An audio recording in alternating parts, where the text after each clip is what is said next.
Ketidakhadiran ini bukan berarti pembangkangan terhadap hukum. Lagi kita baru saksi, masih jauh panggang dari api. Bisa aja api yang menyala balik ke Solo, yang kebakaran Solo. Nah, saya juga ingatkan kepada...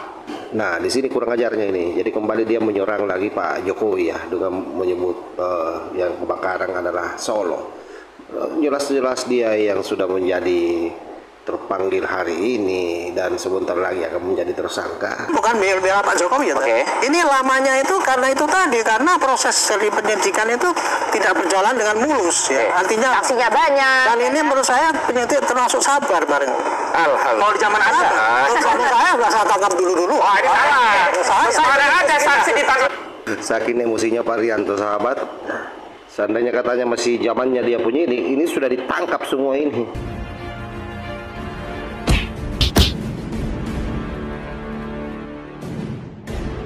Dan saya mau tegaskan tadi ya, saya luruskan bahwa ketidakhadiran ini bukan berarti pembangkangan terhadap hukum. Hukum pula yang memberikan hak untuk tidak hadir dengan memberikan alasannya.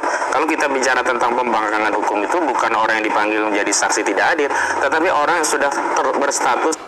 Memang kamu tidak membangkang Khosinuddin, tapi kamu mengulur-ulur waktu dan itu sengaja kamu lakukan, apalagi alasanmu yang tidak masuk di akal menjadikan perayaan 17 Agustus sebagai alasan, padahal itu kan masih lama. Kalian juga belum tentu ikut upacara bendera. Itu yang saya maksud ngeyel. Pidana sudah inkrah dari 2019 sampai hari ini. Ya, kalau ini kan sah aja. Fokus ke klien Anda aja. Artinya dia pun sudah gembira, yang begitu aja bisa gembira Ria. Iya. Firly Bahuri sudah tersangka, apalagi kita baru saksi, masih jauh panggang dari api. Bisa aja api yang menyala balik ke Solo, yang kebakaran Solo. Nah, saya juga ingatkan kepada... Nah, di sini kurang ajarnya ini. Jadi kembali dia menyerang lagi Pak Jokowi ya, dengan menyebut yang kebakaran adalah Solo. Jelas-jelas dia yang sudah menjadi terpanggil hari ini dan sebentar lagi akan menjadi tersangka. Dia membangun narasi lagi, dan itu yang saya maksudkan bahwa mereka semua ini berupaya melakukan glorifikasi terhadap kasus yang menimpa dirinya. Glorifikasinya itu seolah-olah bahwa dia dikriminalisasi, dan saya katakan bahwa sejak awal Khosinuddin ini bukan pengacara yang baik. Dia tidak ada satupun juga klaimnya yang pernah dia dampingi lalu lolos. Kenapa? Karena itu tadi, dia lebih banyak membangun narasi yang sifatnya sangat politis. Karena dia ini ex HTI ini, sahabat, harus dibol baik-baik ini pengacara yang satu. Pak Jokowi yang bagian tadi ya, itu tadi ledak-ledak tadi itu bagian dari gembira ya. Saya Gembiranya begini, karena Pak Jokowi, kalau kita punya ijazah asli dan memang pernah lulus sekolah dari satu kampus, ayolah bergembira, tunjukkan ijazah dengan gembira Ria, karena tidak ada alasan bagi orang Pak Jokowi yang tidak gembira dengan ijazah kalau jangan asli ya. Nanti jangan. Nah ini, jadi kenapa di setiap debat si Tompel ini selalu mengatakan bahwa Pak Jokowi harus memperlihatkan ijazahnya? Sebab itu adalah merupakan salah satu strategi propaganda. Ketika Pak Jokowi sampai hari ini tidak pernah memperlihatkan ijazahnya ke publik, sekalipun sebenarnya sudah pernah memperlihatkan di wartawan pada saat ada wartawan berkunjung ke Solo. Cuma memang saat itu Pak Jokowi yang saya dengar informasi menyampaikan ke mereka agar tidak memfoto apa yang dia lihat atau ijazah tersebut. Nah, yang dia bangun sesungguhnya Khosinuddin Tompel ini supaya masyarakat ragu, oh Pak Jokowi jangan-jangan memang palsu ijazahnya, sehingga dia tidak mau perlihatkan. Itu yang dia inginkan sebenarnya. Jadi membangun keraguan terus, membangun narasi kebohongan terus, membolak-balikkan fakta. Dan kalau rakyat tidak cerdas menilai ini yang berbahaya. Karena itulah konten-konten yang ada hari ini kita berupaya meluruskan setiap pernyataan dari mereka yang notabene adalah penyesatan bagi rakyat Indonesia.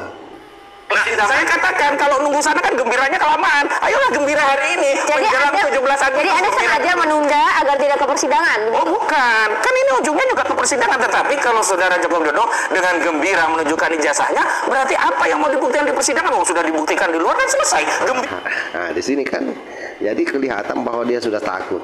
Karena kalau sampai masuk ke persidangan, dia sudah pastikan bahwa orang-orangnya ini yang dia dampingi pasti akan dikerangkeng. Jadi dia berharap bahwa ketika Pak Jokowi memperlihatkan ijazahnya, mungkin mereka akan meminta maaf ke Pak Jokowi. Bisa jadi begitu. Nah, itu yang menjadi target mereka. Padahal dia tahu bahwa ini kasus sudah masuk dalam penyidikan yang sebentar lagi akan ada tersangka, sebentar lagi akan disidangkan. Nah, itulah upaya Kosinudin ini si Tompel yang membangun narasi terus di media untuk mengkaburkan ini persoalan. Target besarnya adalah rakyat harus tetap ragu bahwa ijazah Jokowi palsu. Kira semua bangsa kita merdeka. Gitu.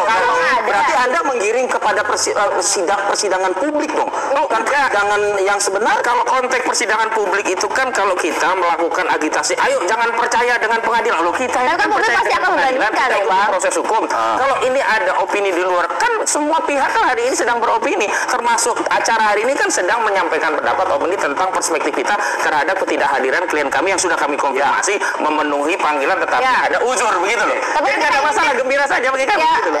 persoalan hukum ya di persidangan nanti. Nah, gitu. ada kan persoalan yang tidak persidangan, misalnya penyelidikan. Penyelidikan itu persoalan hukum. Memangnya harus ke pengadilan? Enggak kan, baru ke penyidik. Penyidikan juga baru ke penyidik. Penuntutan baru di jaksa. Masih panjang. Kalau sebelum persidangan bagaimana Pak Arianto? Oh iya ya Pak Arianto. Ya? Kalau sebelum persidangan bagaimana ya?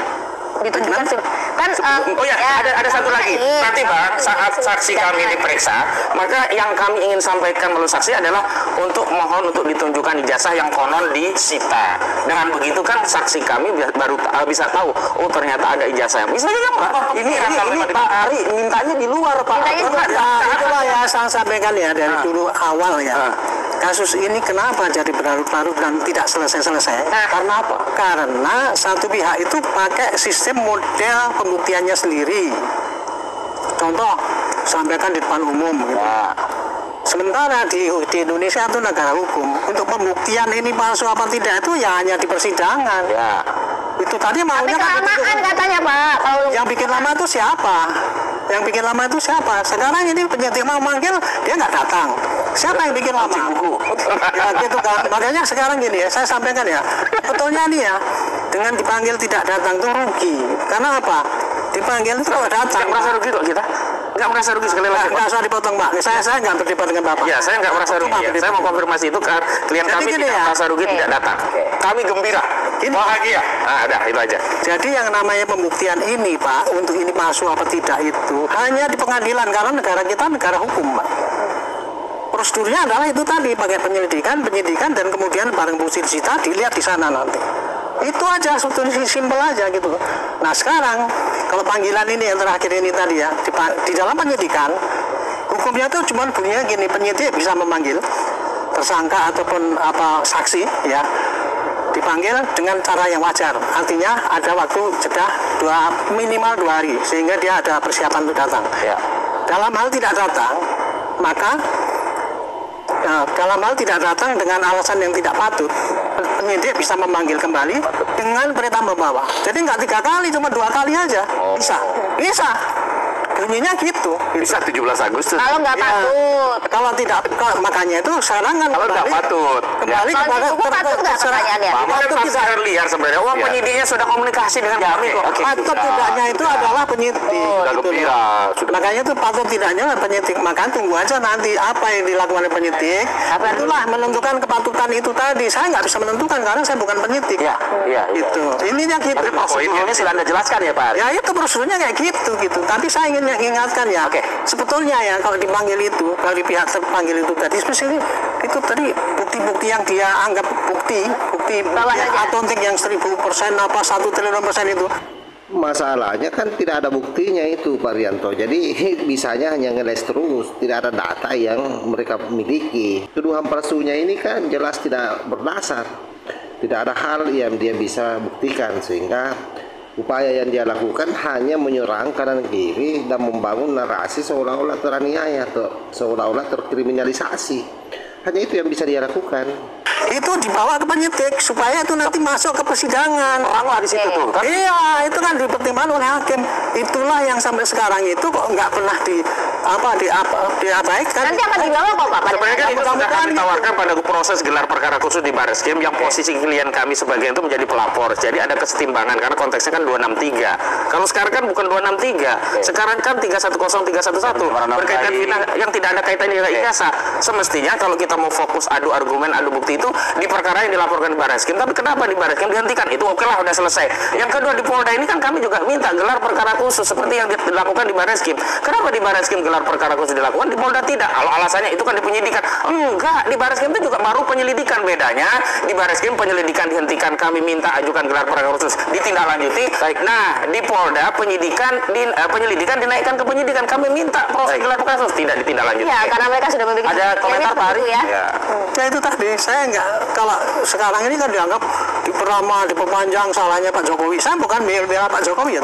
Ini lamanya itu karena itu tadi, karena proses dari penyidikan itu tidak berjalan dengan mulus ya. Artinya saksinya banyak. Dan ini menurut saya penyidik termasuk sabar bareng. Alhamdulillah. Kalau di zaman Anda, saya nggak saya tangkap dulu. Oh, ini salah. Saya ada saksi ditangkap. Saking emosinya Pak Rianto sahabat, seandainya katanya masih zamannya dia punya ini sudah ditangkap semua ini. Nah itu juga yang kita memang hari ini pertanyakan ya, kinerja Polda Metro Jaya polisi ini sepertinya dia terglorifikasi dengan informasi-informasi yang tersebar di luar. Harusnya mereka tidak terpengaruh on the track saja dengan persoalan hukum, bahwa mereka memang ini sudah konkret membuat tuduhan palsu terhadap Pak Jokowi. Jadi sekarang ini kasusnya di Polda Metro Jaya ya pakai kacamata kuda saja ini polisi, tidak perlu melihat kanan kiri lagi, sehingga proses ini betul-betul bisa berjalan dengan normal. Saya kira demikian sahabat ya, mudah-mudahan video ini ada manfaatnya. Wallahul muwaffiq ila aqwamit thoriq. Wassalamualaikum warahmatullahi wabarakatuh.